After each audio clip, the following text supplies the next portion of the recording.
Minsan ang humingi ng pasensya si Daniel Defonso kay PBA Commissioner Willie Marcial, pero tila sinusundan talaga siya ng kontrobersiya matapos tila sitahin ni Northport Governor Eric Arrijola. Pangyayari sa isyong yan, sisilipin natin. Inamin naman ni George King ng Blackwater na naging sakim siya dahilan para matalo sa Barangay Ginebra, at si dating PBA Commissioner Noli Iyala tila may patutsada sa isyong sangkot si Daniel Defonso at Northport Governor Eric Arrijola. Tutukan po natin ang lahat ng yan, pero bago yan, paki-subscribe, like and share na lang muna para pareho tayong updated. Minsan na rin pinagmulta ng 20,000 at pinangaralan ni PBA Commissioner Willie Marcial sila kay Daniel Defonso, bunga ng issue sa farm team na tila naungkat muli matapos ang bakbakan ng Converge at Northport. Tanong, ano nga ba ang mga sinabi ni PBA Commissioner Willie kay Daniel Defonso?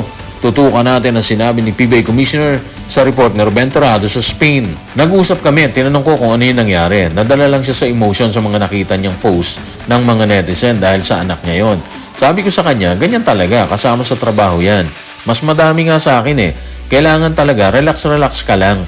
Sabi niya, pasensya na at hindi na mauulit. Okay, so nagkasundo na sila na wala na mangyayaring anuman matapos ang issue ng farm team kung saan sangkot ang anak ni Daniel Defonso, di ba? Pero kagabi kasi nagkaroon ng confrontation sa pagitan nila kay at ni Northport Governor Eric Arrijola. At para mas may view ang lahat sa issue, silipin natin ang nangyari kagabi kung pwede hiramin natin ang video ni Jonas Terrado ng Inquirer. Nung matapos ang laban, eto na sila, magkakamaya na sila dyan. Sa kanan, si Daniel Defonso, habang nasa kaliwa si Mr. Eric Arrijola. Sa hindi natin alam na dahilan, medyo may dumapong kamay sa likod ni Danny ay. Ayun, napalingon siya matapos yun. Si Mr. Arrijola, diretso lang siya while sila kay makikita mo na parang nagmandali ng konti. Siguro na-curious siya bakit may ganon, di ba? So nung matapos yun, nagkita ulit ang dalawa sa gitna ng linya. Makikita mo, medyo nakangiti pa dito si Mr. Arrijola habang diretso lang sila kay. Hindi natin alam kung may sinabi si Danny sa kanya or wala, pero nakangiti siya dito, di ba? Sa hindi rin natin alam na dahilan, bumalik si Mr. Arrijola. Sila kay, medyo lumingon din siya. At ayun na, nagkita ulit ang dalawa sa gitna ng linya ng players. May sagutan siguro dito kasi inaawat na si Mr. Arrijola tapos sila kay itinutulak na rin siya papalayo sa eksena. Parang tingin natin dito, medyo naging mainit na sitwasyon kasi si Mr. Arrijola parang gusto niya talagang makausap sila kay pero pinipigilan siya ng ilang players eh. At sa bandang dulo ng video ni Jonas Terrado ng Inquirer, makikita natin na tinuturo ni Mr. Arrijola sila kay. Again, wala tayong alam talaga dito kung ano yung pinagdiskusyon na nila, di ba? Base lang sa eksena nakita natin, mainit ang naging confrontation ng dalawa. Siguro kung walang pumigil, malamang may nangyari doon na hindi dapat mangyari. Habang mainit ang diskusyon sa pagitan ni Daniel Defonso at Northport Governor Eric Arrijola, hindi naman napigilan ni George King na sisihin ang sarili ng matalo sa mga kamay ng Barangay Ginebra.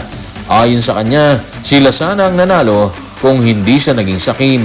Narito ang kanyang pahayag. Tutukan natin si George King sa report ni Ruben Torrado sa Spain. Sa labang yun, may pagkakataong kaya na namin lagpasan ng Ginebra. Problema, diniretso ko pa, naging sakim ako doon. Imbes na ibigay ko ang bola kay Richard Escoto para siya na lang kumumada or ipasa sa iba, depende sa depensa. Hindi ganun na nangyari, ayun na sayang. Nagkaroon na kami ng pagkakataong ipanalo ang laban pero nagkamali ako nang hindi ko na ipasa yung bola. So dito mo talaga makikita na naandun sa huli yung pagsisisi. Sabi niya nga, di ba, kung naipasa niya sa iba, meaning kung hindi siya naging sakim sa bola, baka nanalo pa sila or nagbago ang sitwasyon kasi base sa kanya, may chance sila na manalo versus Ginebra. Pero nawala lahat ng yon kasi nga, sa pagkakamaling nagawa niya. Malaki kasi yung impact ng talo nila versus Gene Kings kasi dapat 4 na sunod silang panalo eh. And kung nangyari yon, mas lalakas sana yung team. Mas magkakaroon ng momentum para sa mga susunod na laban. Unfortunately, hindi ganun yung nangyari. Yun siguro ang lesson na natutunan niya. Huwag muna siguro maging sakim kasi bilog yung bola eh. Konting mali mo lang dyan, matatalo ka talaga. Sayang din ang umuusbong na popularidad ng Blackwater Kung magtutuloy-tuloy lang silang ganyan, mas makikinabang ang PBA at ang viewers. Bakit natin sinabi yan? Kasi sa ngayon, malimit natin makita sa championship yung mga lalaking team lang yung popular na team. So kung magagawa ng Blackwater na makaakyat sa championship, posibleng magbago ang tingin ng karamihan sa liga. Kung tila sinisisi ni George King ang sarili sa pagkatalo nila sa Barangay Ginebra, hindi naman napigilan ni dating PBA Commissioner Noli Iyala na magbigay ng saloobin tungkol sa isyu ng salpukan ni Danny Ay at ni Northport Governor Eric Arrijola. Base sa kanya, tila may katotohanan ang isyong pinagdidiskusyonan ng dalawang kampo. Narito ang pasawag ni dating PBA Commissioner Noli Iyala. Tutukan natin na sinabi niya sa kanyang official Twitter or X account. Masakit talaga ang katotohanan. Napansin lang natin, napaka-vocal talaga ni dating PBA Commissioner Noli.